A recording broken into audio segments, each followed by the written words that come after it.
અમારી રજૂઆત એ છે કે ત્યાં જે બિનકાયદેસર જે એનું બાંધકામ છે એ બધું હટાવો, અમારો રસ્તો ખુલ્લો કરાવો.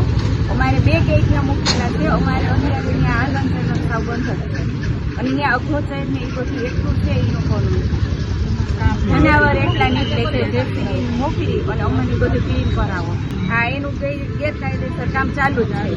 ત્યાં દારૂ વેચવાનું વેચાણ એનું ચાલુ જ છે. મહિલાઓને ત્યાં નીકળી અમે નથી શકતા અને ત્યાં જે પીવાવાળા આવે છે, લેવાવાળા આવે છે, ત્યાં ને ત્યાં પીવે પણ છે.